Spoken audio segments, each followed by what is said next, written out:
Meus caros amigos e amigas, boa noite. Estamos aqui nos preparando para começar a nossa live, a nossa meditação sobre a liturgia deste domingo, que já começa no sábado, ok? Então, muito boa noite a você que já está acessando aí o nosso Facebook. Dando tempo para que as pessoas possam nos acessar e fazermos então a nossa meditação sobre a liturgia deste domingo, que é muito bonita, muito profunda e que ensina muitas coisas importantes para nós. Sejam bem-vindos, boa noite a vocês que já estão entrando aí. Vamos começar então rezando, convido a vocês para rezarem comigo, porque não se pode fazer nada nas obras de Deus, principalmente sem a gente rezar. Sem a gente rezar é perda de tempo. A gente lembra muito bem aquela passagem lá do Evangelho, que os apóstolos pescaram a noite inteirinha e não pegaram nada. Quando Jesus mandou que lançassem as redes se encheram de peixe. É a graça de Deus. Quando a gente busca a Deus, Deus busca a gente, diz Santo Agostinho. Quando nós procuramos Deus, Deus procura a gente. Então aí a sua graça age em nós. Então vamos rezar, pedindo ao Senhor que ilumine a nossa mente, nosso coração, para que nós compreendamos qual é a mensagem desse domingo. Você sabe que a igreja, em cada domingo, no ano litúrgico, acompanhando a sequência do ano litúrgico, estamos agora no período pascal, a igreja vai colocando para nós um tema a cada domingo. Estamos no 6º domingo da Páscoa, não é? Daqui a pouquinho vamos celebrar a ascensão do Senhor ao céu e depois da descida do Espírito Santo. É nesse contexto que estão já as leituras desse domingo. Em nome do Pai, e do Filho, e do Espírito Santo. Amém. Ó, vinde, Espírito Santo, enchei os corações dos vossos fiéis, acendei em nós o fogo do vosso amor nesta noite. Enviai, Senhor, o teu Santo Espírito, tudo será criado, renovareis a face da terra. Ó Deus, que instruíste os corações dos vossos fiéis, com a luz do Espírito Santo, fazei que apreciemos retamente todas as coisas, segundo o mesmo Espírito, e gozemos sempre da sua consolação. Por Cristo nosso Senhor. Amém. Senhor Jesus ressuscitado, que derramaste sobre a Igreja o dom maravilhoso do Divino Espírito Santo, derrame-o também nesta noite nos nossos corações, nas nossas almas, para compreendermos, Senhor, os santos mistérios, a Tua palavra. A mesma inspiração que o Senhor concedeu aos agiógrafos a escreverem essas palavras, conceda também a nós para compreendermos o que eles escreveram de maneira inspirada.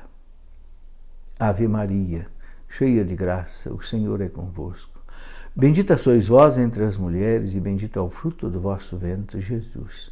Santa Maria, Mãe de Deus, rogai por nós, pecadores, agora e na hora de nossa morte. Amém. Em nome do Pai, e do Filho, e do Espírito Santo. Amém. Muito bem, meus amigos e minhas amigas, estamos no 6º domingo da Páscoa, né? Não é depois da Páscoa, é 6º domingo da Páscoa, porque a igreja celebra a Páscoa 40 dias, até a ascensão do Senhor ao céu. E o tema que a igreja coloca hoje para nós, já assim bem perto da festa da ascensão e da vinda do Espírito Santo, é exatamente isso. Cristo subiu ao céu. A sua presença física desapareceu diante dos apóstolos, mas agora age a sua presença espiritual no coração dos apóstolos, guiando os apóstolos, assistindo os apóstolos. Vamos ver nos Atos dos Apóstolos, os apóstolos dizendo, pareceu bem a nós e ao Espírito Santo fazer isso, decidir aquilo. A sensação que a gente tem é que o Espírito Santo conversava com os apóstolos ali, nos Atos dos Apóstolos. Né? E depois mostra também, né, a glória da igreja no céu. Né? Vai apresentando esse tema. E a presença de Jesus no coração de cada um de nós, como o maior dom que Jesus conquistou para nós com a sua morte, com a sua ressurreição. Bem, a primeira leitura é dos Atos dos Apóstolos, capítulo 15, versículo de 1 até 29, onde é narrado o quê? É narrado aquele primeiro concílio chamado de Jerusalém, no ano 49. Porque houve uma polêmica muito grande lá em Antioquia. Antioquia era aquela cidade da Síria, para onde São Pedro foi, saindo de Jerusalém, foi para Antioquia, no norte da Síria, porque era uma cidade muito importante. Ainda é. Uma cidade que naquele tempo tinha 500.000 pessoas, hoje tem mais de 1 milhão. Né? E era a capital da província romana ali, naquela região. Então os apóstolos sabiam que, indo para as cidades importantes, o evangelho se propagaria de maneira mais rápida. Então a primeira comunidade cristã, praticamente fundada fora de Jerusalém, foi Antioquia, na Síria. Muito bem, e São Paulo estava ali com Barnabé, uma comunidade ali, né? E surgiram os chamados cristãos judaizantes, aqueles cristãos que vieram do judaísmo e queriam que, antes que os pagãos convertidos ao cristianismo recebessem o batismo, recebessem antes a circuncisão. Paulo e Barnabé se opuseram, porque disseram, não precisa mais da circuncisão. A circuncisão era, lá do Antigo Testamento, era a entrada para o povo de Deus, agora é o batismo. Tanto é que a circuncisão era só para os judeus, agora não, é o batismo para todos. Então a leitura diz assim, naqueles dias chegaram alguns da Judéia, exatamente os cristãos judaizantes, e ensinavam aos irmãos de Antioquia, dizendo, vós não podereis salvar-vos se não fordes circuncidados, como ordena a lei de Moisés. Aí é que está o problema. Não pode ficar presos agora à lei de Moisés. A lei de Moisés foi um pedagogo que chegou até a lei de Cristo. Né? Isto provocou muita confusão e houve uma grande discussão de Paulo e Barnabé com eles. Finalmente decidiram que Paulo e Barnabé, alguns outros, fossem a Jerusalém, né, para tratar dessa questão com os apóstolos e os anciãos. Olha que coisa importante, né? Paulo não tomou uma decisão sozinho, ele e Barnabé, não. Foram lá a Jerusalém conversar com os apóstolos que estavam em Jerusalém ainda. Né? Só depois é que Pedro vai para Antioquia. Muito bem, então os apóstolos e os anciãos, de acordo com toda a comunidade de Jerusalém, resolveram escolher alguns da comunidade para mandá-los a Antioquia com Paulo e Barnabé. Foram a Jerusalém, resolveram com os apóstolos, Pedro, Tiago e outros, que não é mais preciso a circuncisão. Então agora eles encaminham Paulo, Barnabé e Silas a Antioquia para dar essa notícia a toda a comunidade. Escolheram Judas, né, e Silas, que eram muito respeitados pelos irmãos. Através deles enviaram a seguinte carta para a comunidade de Antioquia e depois para toda a região, né?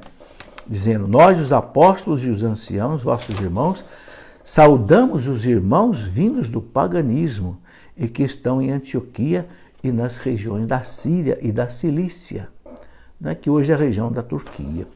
Ficamos sabendo que alguns dos nossos, ou seja, alguns dos judeus convertidos ao cristianismo de Jerusalém, sabemos que alguns dos nossos causaram perturbações com palavras que transtornaram vosso espírito. Eles não foram enviados por nós.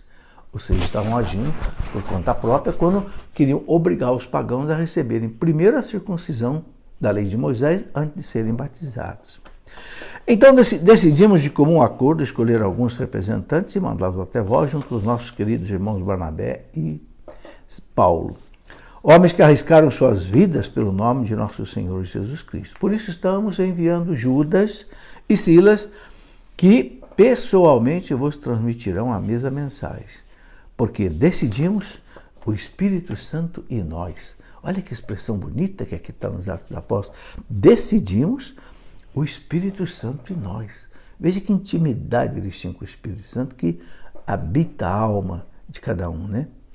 Não vos impor nenhum fardo, além das coisas indispensáveis. Abster-se das carnes sacrificadas aos ídolos, aquelas idolatrias, quando eles sacrificavam ídolos, carnes aos ídolos, né? Das carnes de animais sufocados, das uniões ilegítimas, eram uniões de cristãos com alguém que não fosse cristãos, né? Vós fareis bem se evitardes essas coisas. Então, por que foi importantíssima essa decisão, que a igreja chama de o primeiro concílio, o concílio de Jerusalém no ano 49? Porque, entenda bem, se continuasse havendo a exigência da circuncisão para depois os pagãos receberem o batismo, o que iria acontecer? Os teólogos explicam. O cristianismo ficaria ficaria dependente do judaísmo. Então, o cristianismo seria apenas como que um segmento a mais do judaísmo, como já tinha os fariseus, os saduceus, os outros, né? Teria também, né? Mas aí não, corta-se o vínculo, né? Agora, a libertação, o renascimento da pessoa vem pelo batismo. Então, isso foi muito importante na história da igreja. Tanto assim que depois, né, a gente vai ver aquele episódio lá na casa de Cornélio, em que o Espírito Santo desce, né, naquela família pagã, e acontece ali como que um novo Pentecostes, e Pedro batiza todo mundo, sem circuncidar ninguém. Né? Exatamente essa nova abertura do judaísmo para todo o mundo. Cristo veio do povo judeu, mas para atingir toda a humanidade. Então, se desliga agora, né, da circuncisão e se adota o batismo. Esse foi um importante episódio aí, que aqui está narrado nos Atos dos Apóstolos, no capítulo 15. A igreja que se abre, então, para o mundo inteiro. A igreja que se abre para todos os pagãos, não só agora dos judeus. Bom, por isso, o Salmo 66, ele canta essa alegria da fé atingir todas as nações, né? Não só o judaísmo, mas agora o cristianismo. Então, o salmista diz, né, no refrão, que as nações os glorifiquem, ó Senhor, que todas as nações os glorifiquem. Por quê? Porque agora a fé, a salvação se estende a todo o mundo, né? Que Deus nos dê a sua graça e a sua bênção e a sua face resplandeça sobre nós. Que na terra se conheça o seu caminho e a sua salvação por entre os povos. A sua salvação por entre os povos. A salvação agora está aberta a todos.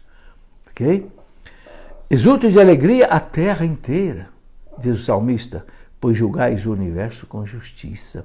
Os povos governais com retidão e guiais em toda a terra as nações. Deus agora comanda todas as nações. Que as nações os glorifiquem ao Senhor, que todas as nações os glorificam, que o Senhor e nosso Deus nos abençoe e o respeitem os confins de toda a terra. Isso é que precisa.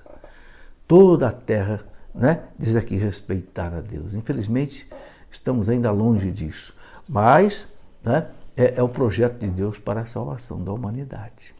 Bom, depois nós temos a leitura do Apocalipse de São João, né? Na segunda leitura, muito importante, é do capítulo 21 do Apocalipse, já no finalzinho do Apocalipse. O Apocalipse tem 22 capítulos, né? E que mostra, aí do versículo 10 até o versículo 23, mostra exatamente a plenitude da salvação, a consumação da glória, o estabelecimento pleno do reino de Deus em toda a terra, né? Então, o Apocalipse diz aqui, um anjo, São João narrando, né? Um anjo me levou em espírito a uma montanha grande e alta. Todas essas colocações do Apocalipse são, né, desse gênero apocalíptico, tudo é simbólico. O anjo levou ele a uma montanha grande e alta, ou seja, um lugar importante, né? Mostrou-me a cidade santa, Jerusalém descendo do céu. Quem que é essa cidade santa, a Jerusalém descendo do céu? É a igreja, né? Ele diz, de junto de Deus. Essa descida da igreja triunfante, bela, que ele vai narrar aqui, né, vindo do céu, significa que essa vitória é dada por Deus, é a ação de Deus, né, brilhando com a glória de Deus. Então a igreja triunfante, que brilha agora, né, depois de ter vencido, o Apocalipse conta de todas as tormentas, ter vencido a besta, ter vencido o falso profeta, ter vencido, né, o homem da iniquidade, né? Então agora a igreja vitoriosa, né, desce do céu brilhando com a glória de Deus. E aí ele narra como é que é essa glória, é muito bonito isso. Seu brilho era como de uma pedra preciosa. É o simbolismo, né? Todo mundo gosta de uma pedra preciosa. As coroas dos reis têm encrustadas pedras preciosas, né? Como o brilho de jaspe cristalino, uma pedra preciosa, né? Para mostrar beleza, o brilho, né? Estava cercada, agora aqui é muito importante prestar atenção nisso. Essa cidade que desce do céu triunfante, com o brilho da glória de Deus, que é a igreja, estava cercada por uma muralha maciça e alta. Por que ele coloca isso, maciça e alta? Porque naquele tempo as cidades eram cercadas de muralhas, e muralhas maciças. Por quê? Para que não fossem derrubadas com facilidade, porque havia muitas guerras entre cidades, entre reinos. E também eram altas. Então ele mostra a grandeza da igreja na visão do costume da época. Cercada de uma muralha maciça e alta, com 12 portas. Sobre as portas estavam 12 anjos, e nas portas estavam escritos os nomes das 12 tribos de Israel. Que simbolismo é esse? Eles veem a igreja com 12 portas. E o Apocalipse nasce 3 portas voltadas para o norte, 3 portas para o sul, 3 portas para o leste e 3 portas para o oeste. Significa o quê? A catolicidade da igreja. Católica quer dizer universal. Então é a igreja que é aberta para os 4 lados, os pontos cardeais, norte, sul, leste e oeste. 12 portas e em cada porta um anjo, ou seja, a presença de Deus. E em cada porta estava escrito o nome das 12 tribos de Israel. Por quê? Porque a igreja começou lá com Israel. Os 12 filhos de Jacó, né? São as 12 tribos de Israel que dão origem ao povo judeu. E é desse povo judeu da tribo de Judá que depois vai nascer Jesus. Então continua, né, o Apocalipse dizendo: havia 3 portas do lado do oriente, 3 do lado do norte, sul, leste e oeste. A muralha da cidade tinha 12 alicerces. Agora presta atenção nisso. A muralha tinha 12 alicerces, sobre eles estavam escritos os nomes dos 12 apóstolos do Cordeiro. Então perceba essa cidade, uma cidade que desce do céu. Ela é vitoriosa pelo poder de Deus. É o significado dela descer do céu. Não é simplesmente uma ação dos homens que vai dar à igreja a glória, que vai dar a consumação do reino. Não, é uma ação de Deus. Né? O próprio catecismo da igreja fala, né, que a igreja, antes do Cristo voltar, vai passar por uma provação muito grande. Mas quando a igreja não estiver mais suportando a provação, é que o Cristo vai voltar. E ele vai estabelecer o reino de Deus na terra definitivamente. É só ver o parágrafo 675 do Catecismo.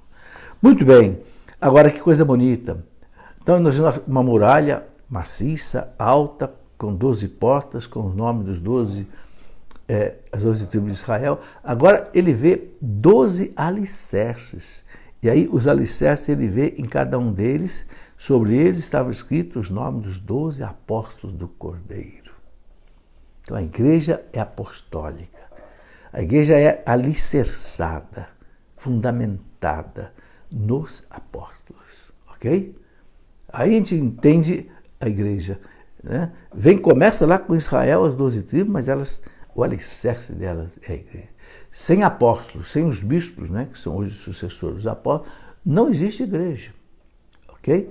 Eles são o fundamento, o alicerce que o Cristo deixou. É por isso que Jesus fala para os apóstolos, né? Lá, por exemplo, em Lucas 10:16, Jesus fala para eles: quem vos ouve, a mim ouve. Quem vos rejeita, a mim rejeita.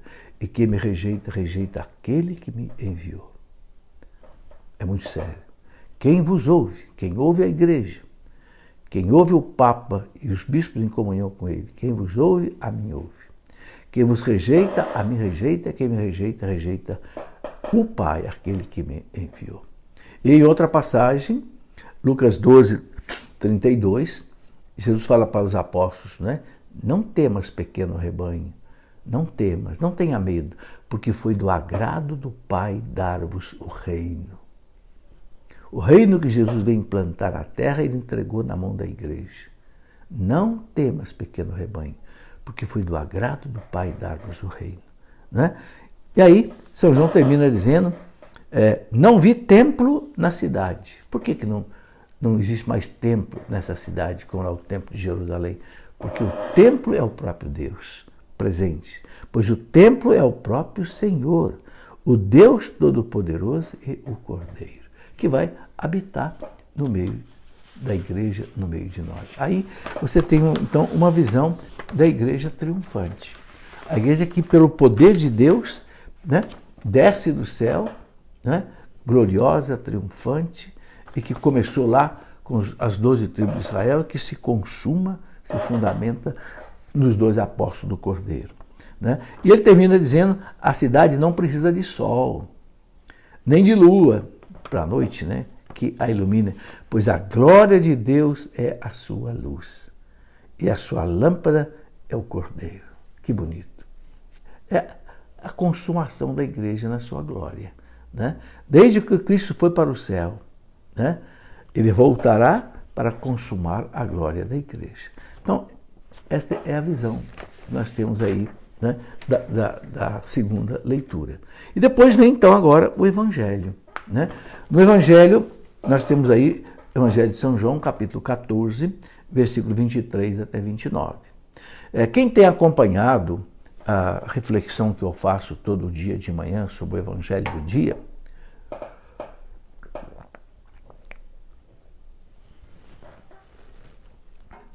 sabe que a semana inteira a igreja colocou para nós o quê?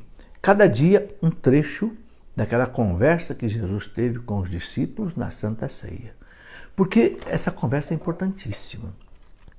Vai do capítulo 13 de São João até o capítulo 17, daquela oração sacerdotal de Jesus, onde Jesus reza pela igreja. Não é? Então, a igreja foi colocando... Hoje, o texto que ela coloca no Evangelho, né, do domingo, é um texto assim fundamental. Né? E diz assim, naquele tempo, disse Jesus a seus discípulos, João 14, de 23 até 29. Jesus disse a seus discípulos, se alguém me ama, guardará a minha palavra, e o meu Pai o amará, e nós viremos a ele e faremos nele a nossa morada. Que coisa maravilhosa. Deus dizendo que vai fazer morada em nós. É dogma de fé, meus irmãos, dogma de fé. Que quem foi batizado e não está com pecado mortal, ou seja, está na graça de Deus, é templo da Santíssima Trindade. Deus habita em nós. É claro que essa manifestação, essa intensidade da presença de Deus em nós, depende do jeito que a gente vive.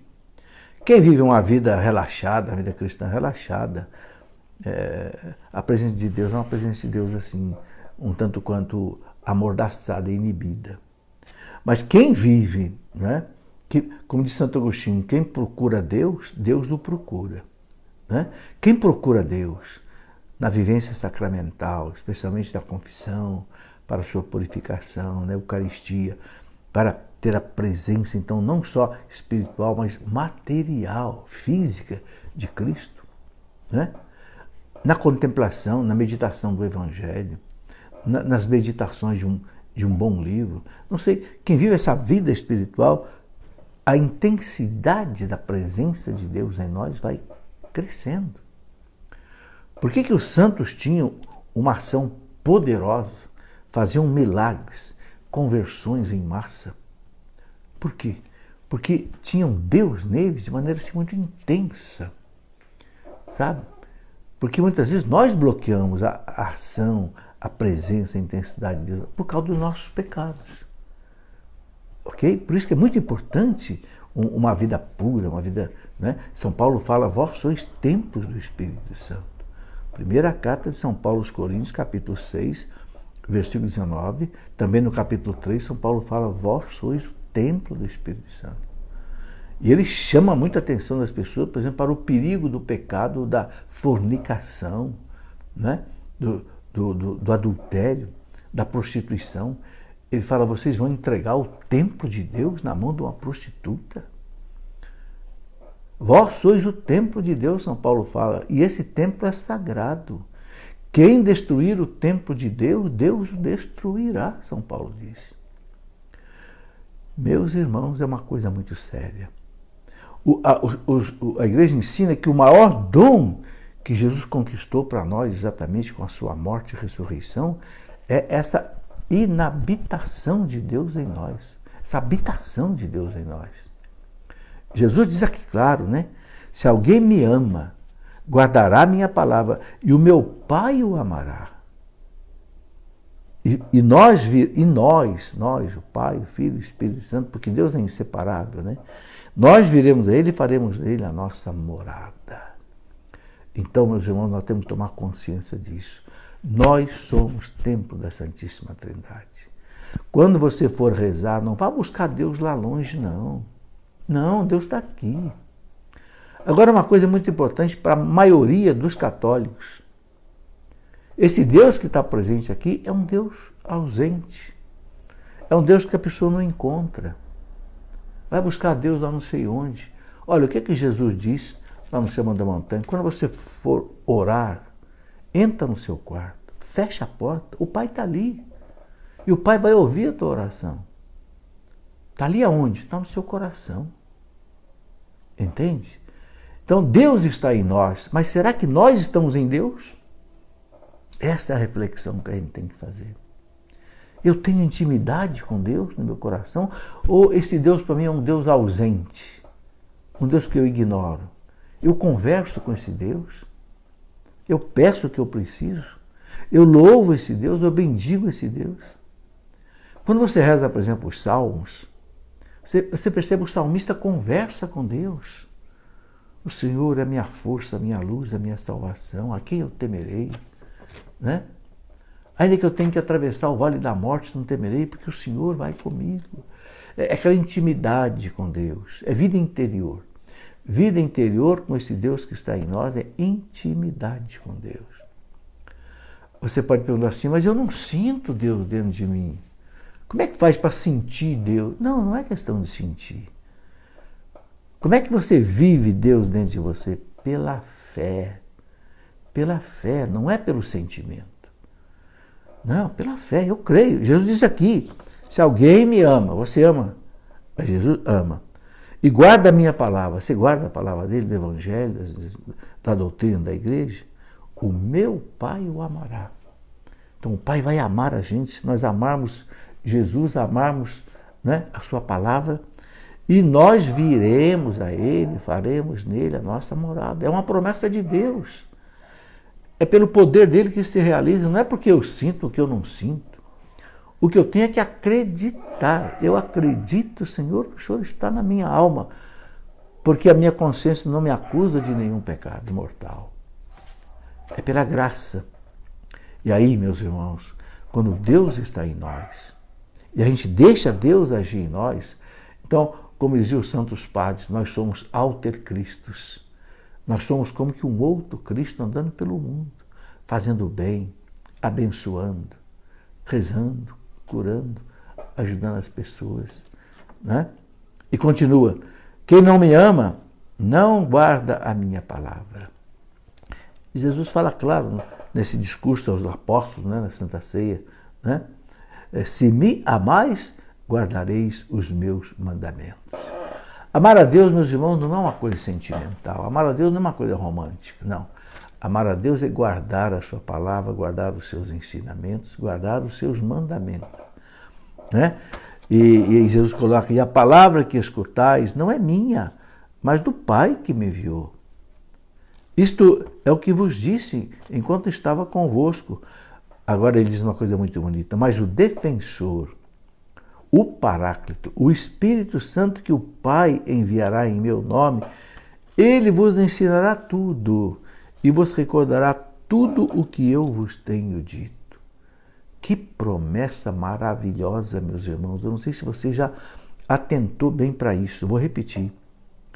Mas o defensor, porque Paráclito, do grego, vem de paraclese, que quer dizer de defensor, advogado. O Espírito Santo que o Pai enviará em meu nome. O Pai enviou o Espírito Santo sobre a igreja no dia de Pentecostes em nome de Jesus. E ele fala aqui, né? Ele vos ensinará tudo. Veja, ele vos ensinará no futuro. Porque Jesus não ensinou tudo para os apóstolos. É muito claro isso no Evangelho. Quem vai ensinar a igreja todas as coisas é o Espírito Santo. Nós não acabamos de falar aqui do primeiro concílio de Jerusalém, né, no ano 49. O que os apóstolos disseram? Pareceu bem a nós e ao Espírito Santo fazer isso. Não precisa mais da circuncisão, agora só precisa, né? Só precisa agora do batismo. Então, quem é que guia o Espírito Santo? Quem é que vai ensinando para a igreja ao longo dos anos o que a igreja tem que fazer, o que a igreja não tem que fazer, o que o magistério pode aprovar, o que o magistério não pode aprovar? Jesus falou para os apóstolos, junto com São Pedro, está lá no Evangelho de São Mateus, versículo 18, capítulo 18, versículo 18, tudo que vocês ligarem na terra, eu ligo no céu. E quem é que ensina a igreja a ligar alguma coisa aqui na terra? É o Espírito Santo. Então, quando o Papa proclama que alguém é santo aqui na terra, o Papa proclama, o céu liga lá, é santo mesmo. Quando o Papa diz, vamos celebrar o Natal dia 25 de dezembro, não sabemos qual é o dia exato que Jesus nasceu, mas vamos celebrar dia 25 de dezembro, porque era o dia do Deus Sol invicto dos romanos, né? Que eles adoravam. Então, para substituir esse Deus falso por o Deus verdadeiro que é Jesus, então o Papa colocou lá pelo século IV o Natal no dia 25 de dezembro. Fixou na terra e Jesus fixa no céu. Ok? Que coisa bonita. Então, o Espírito Santo vos ensinará tudo e vos recordará tudo o que eu vos tenho dito. Jesus não escreveu nada. E Jesus não mandou que ninguém escrevesse nada. Né? Os apóstolos começaram a escrever alguma coisa 20 anos depois de pregação oral. Né? Só lá pelo ano 48, 49, 50, que surgiu a primeira carta de São Paulo aos Tessalonicenses, depois dos evangelhos de Mateus e de Marcos, por volta do ano 50. Uns 20 anos praticamente depois que o Cristo foi para o céu. Mas o Espírito Santo foi relembrando tudo para os apóstolos. E eles escreveram os 4 evangelhos. Né? Foram escritos mais de 80 evangelhos apócrifos, sabia disso? Mais de 80 evangelhos que a igreja diz, não, isso não vale, isso aqui tem fantasia, tem heresia. A igreja só deixou os 4, Mateus, Marcos, Lucas e João, assistido pelo Espírito Santo. Isto, meus irmãos, é que a gente chama de tradição da igreja, tradição apostólica. Né? Você não encontra na Bíblia, por exemplo, o credo. Não está na Bíblia o credo. Vem do quê? Dos apóstolos, que aprenderam com quem? Com Cristo. Não está nos evangelhos que os sacramentos são 7. De onde é que vem? Da tradição, do Espírito Santo ensinando para a igreja. Da onde que vem toda a liturgia da missa? Vem do Espírito Santo ensinando para a igreja. Infelizmente, nossos irmãos protestantes jogaram tudo isso fora da Reforma Protestante. Quem é que montou a Bíblia? Quem é que disse que a Bíblia tem 72 livros inspirados pelo Espírito Santo? Foi a Igreja Católica, na sua tradição. O Espírito Santo foi mostrando para a igreja. Esse livro é apócrifo, esse é inspirado, esse não é. Eu já disse a você, havia cerca de 80 evangelhos. 76 falsos, só ficaram 4. Quem é que fez esse discernimento? A igreja, a tradição da igreja, com a luz, com a assistência do Espírito Santo. Então, todas as coisas que nós vemos na igreja, o batismo de criança, a forma de celebrar o casamento, as procissões que nós fazemos, tudo foi o Espírito Santo que foi ensinando para a igreja. Olha o que Jesus disse, né? Ele vos ensinará no futuro tudo e vos recordará tudo o que vos tenho dito. Aqui é do capítulo 14, mas no capítulo 16 de São João, versículo 12 e 13, São João coloca outra coisa muito importante. São João diz assim, Jesus falando para os apóstolos, né? Eu ainda tenho muitas coisas para dizer a vocês, mas vocês não estão preparados para ouvir agora. Claro, na Santa Ceia. Né? Mas, quando vier o Paráclito, o Espírito da Verdade, ensinar-vos-á toda a verdade. Essa promessa é repetida 2 vezes. Aqui é colocada em João 14, né? 25, 26, e depois lá em João 16, 12 e 13. Aí Jesus fala, quando vier o Paráclito. Então, meus irmãos, aqui nós temos que tirar uma conclusão importante. Infelizmente, houve muitas separações da igreja. A mais dura delas foi a separação que aconteceu em 1571 do protestantismo, a Reforma Protestante de Lutero, que começou a dizer, né, não existe a missa, né, a missa não é nada de Deus, né, não tem confissão, não existe o Papa, né, não existe uma porção de coisas. Você sabe que Lutero escreveu 95 teses contra a Igreja Católica e afixou na porta lá da igreja de Wittenberg, da sua cidade. O Papa Leão X mandou examinar, a igreja aceitou 40 e tantas, não aceitou 40 e tantas, Lutero não aceitou a correção da igreja. Quando ele recebeu a bula pontifícia do Papa, mandando que ele voltasse atrás, ele não voltou, ele queimou a bula pontifícia em praça pública e queimou também o Código de Direito Canônico da igreja, ou seja, declarou guerra à igreja, né? Odiava o Papa, odiava a igreja como instituição também humana, né? Ora, será que essa palavra de Cristo não se cumpriu? O Espírito Santo ensinar-vos a todas as coisas? E Jesus já tinha dito aos apóstolos, antes de subir ao céu, eu estarei convosco eis que eu estou convosco todos os dias até o fim do mundo. Ora, será que a igreja, meus irmãos, pôde errar o caminho depois de 1500 anos? Não cabe na minha cabeça. Para eu aceitar a proposta protestante de que a missa não é válida, que não acontece a transubstanciação, que, né, o Papa não foi instituído por Cristo. Como o Papa não foi instituído por Cristo? Lá em Mateus 16, 17, tu és Pedro, sobre esta pedra edificarei a minha igreja. Tudo que você ligar na terra, eu ligo no céu. Tudo que você desligar na terra, eu desligo no céu. Como que o Papa não foi instituído pela igreja? Por Cristo? Só se nós arrancarmos essa página do Evangelho. Então, não dá para entender o que aconteceu com a Reforma Protestante. Sinceramente, não dá. Sabe, para eu aceitar tudo que Lutero disse, eu teria que chegar para Jesus e dizer: Jesus, o senhor foi mentiroso. O senhor foi um farsante. Porque o senhor, na última ceia, o senhor disse que o Espírito Santo ensinaria tudo para a igreja, e agora tem uma Reforma Protestante que dizendo que está tudo errado, que a igreja fez. Então, o Espírito Santo não assistiu à igreja. Mas de jeito nenhum nós vamos dizer que Jesus é um farsante ou que ele não cumpre a sua promessa. A promessa se cumpre. Meus irmãos, Cristo concedeu à igreja a infalibilidade nas coisas essenciais da fé. Né? Veja que coisa bonita, por exemplo, né? O nosso credo tem 2000 anos, nunca mudou nada do seu conteúdo.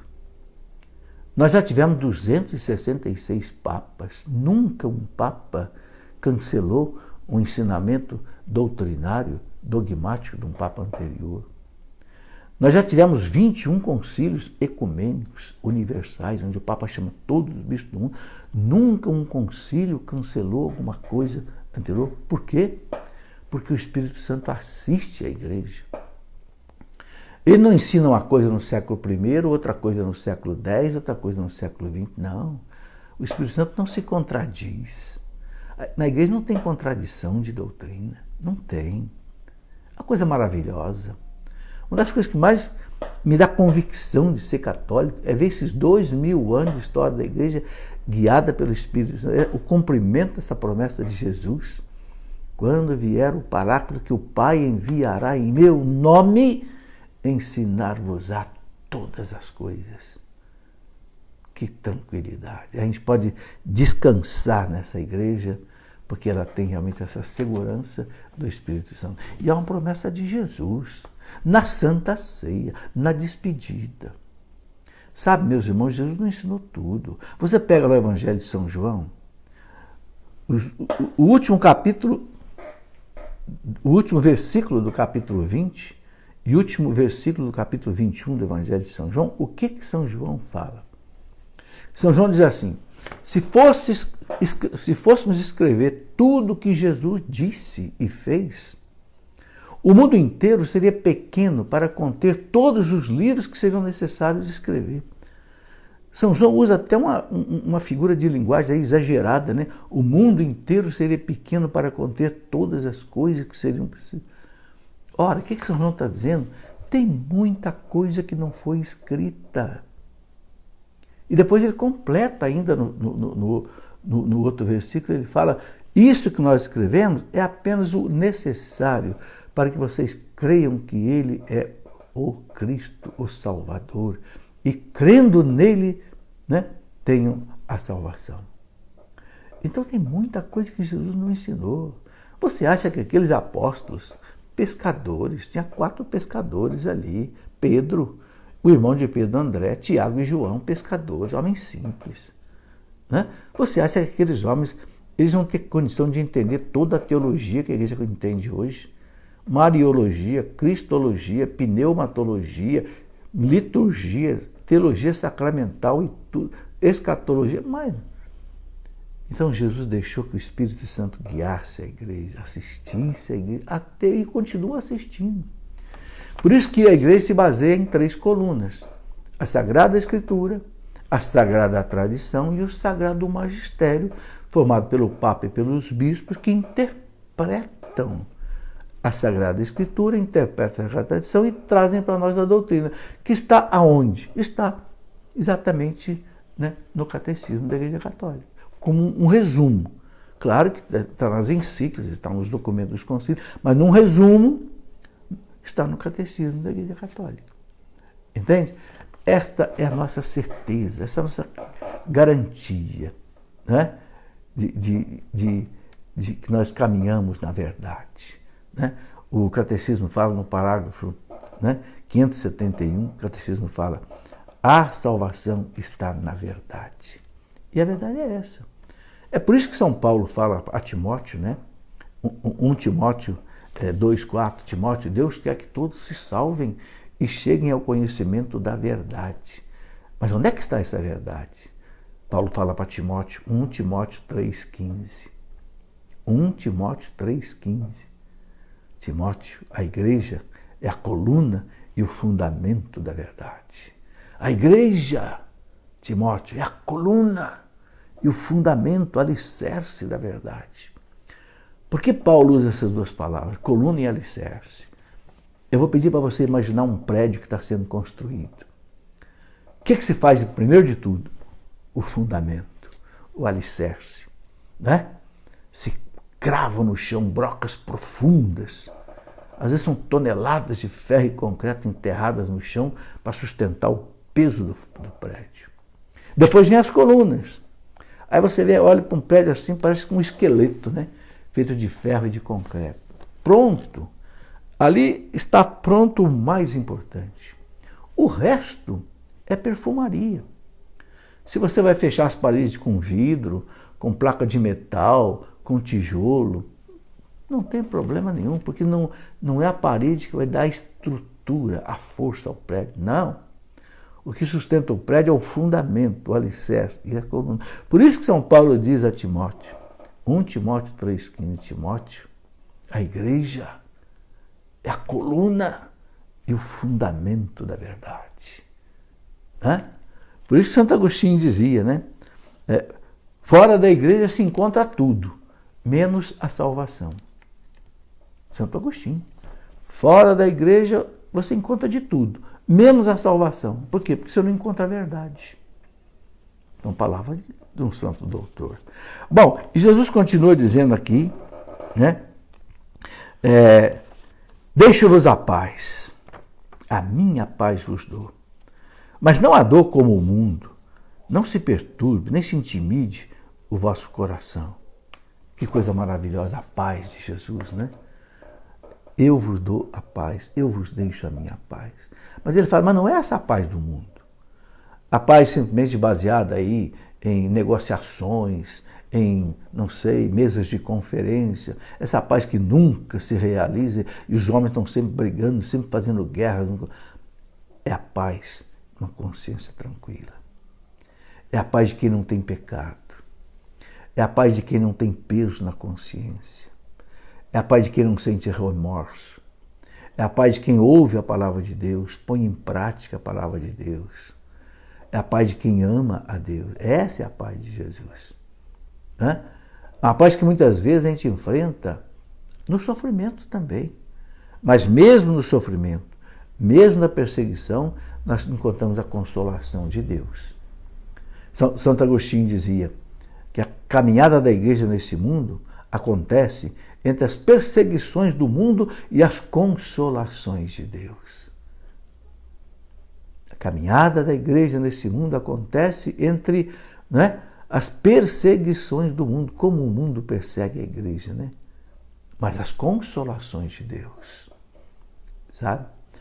É isso aí, é a paz de Jesus. Ele é o príncipe da paz. Né? O profeta Isaías, quando fala do Messias, fala, né, aquele príncipe admirável, o príncipe da paz. Né? E Jesus continua dizendo aqui, ouvistes que eu vos disse, vou, mas voltarei a vós.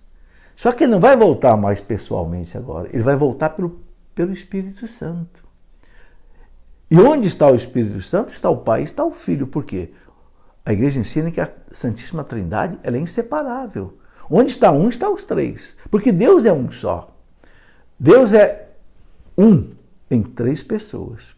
Então, onde está um deles? Então, Jesus agora, ele não vai mais voltar. Não está aqui mais entre nós fisicamente, mas está pela ação do Espírito Santo. Está pela Eucaristia.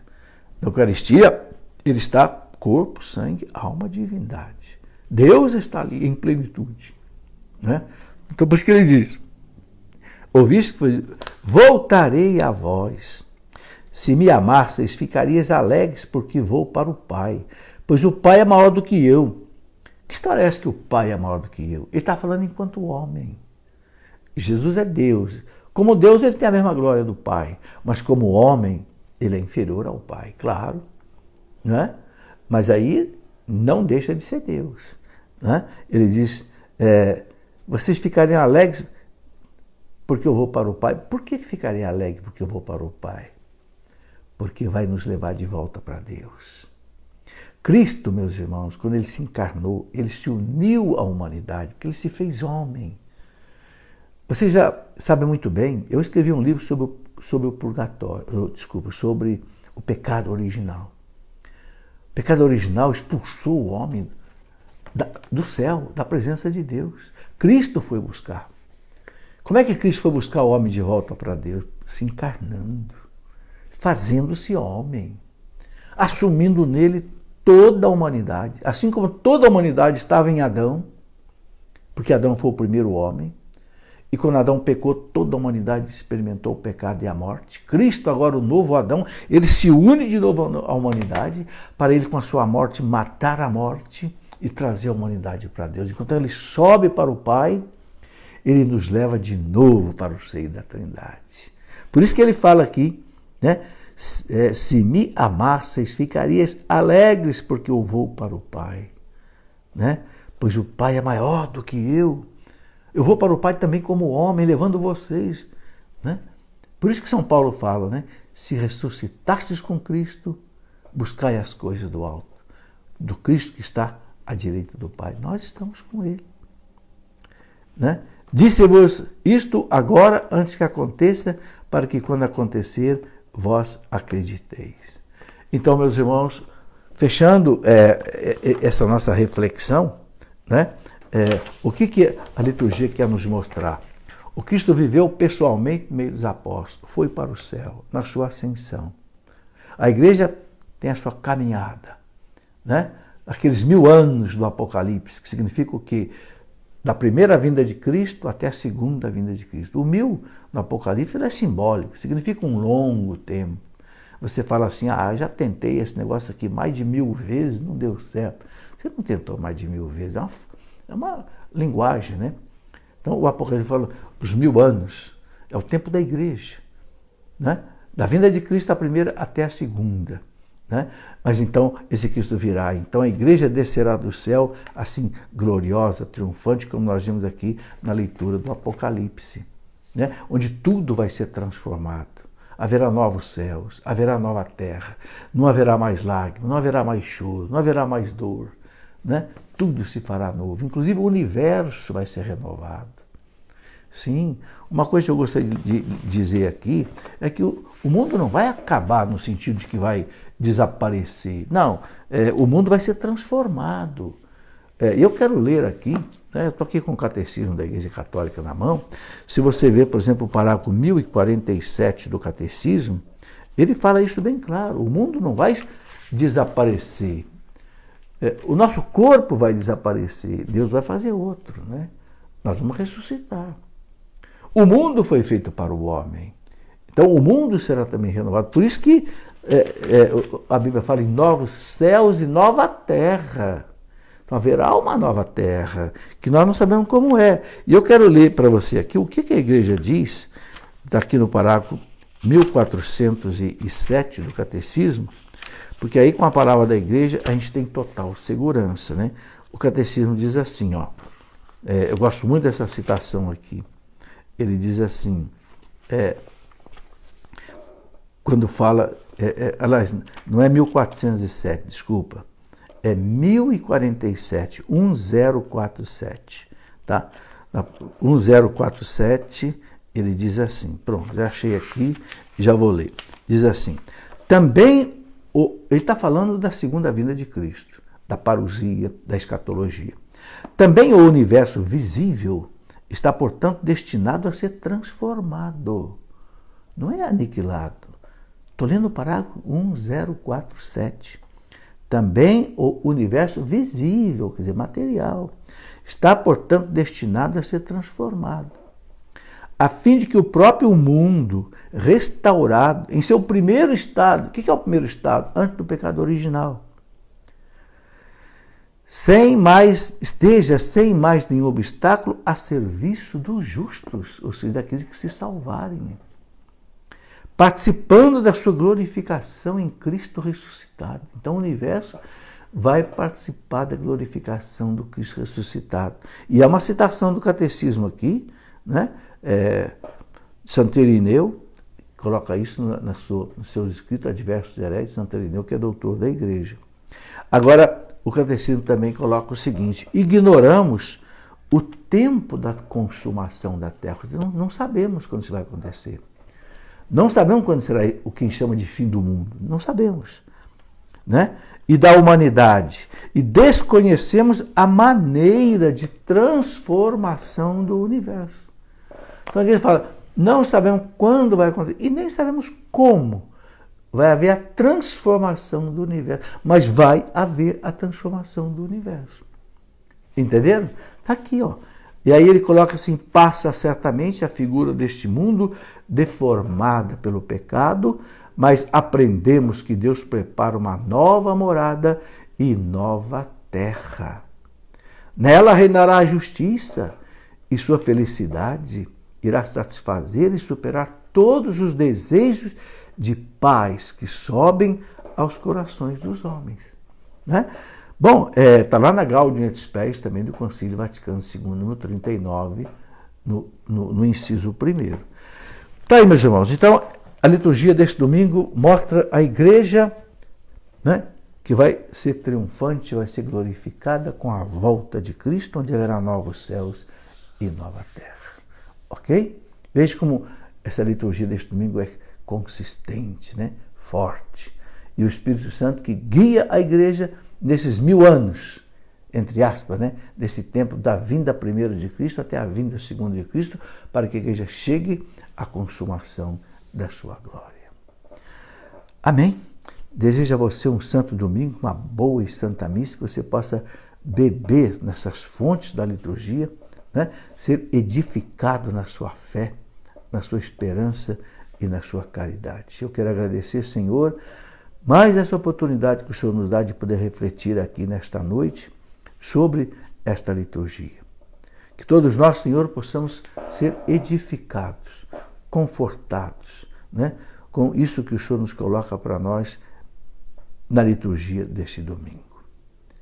Por isso nós dizemos do fundo da nossa alma, glória ao Pai, ao Filho e ao Espírito Santo, como era no princípio, agora e sempre. Amém. Em nome do Pai, e do Filho, e do Espírito Santo. Amém. Boa noite, meus amigos. Um domingo abençoado para você.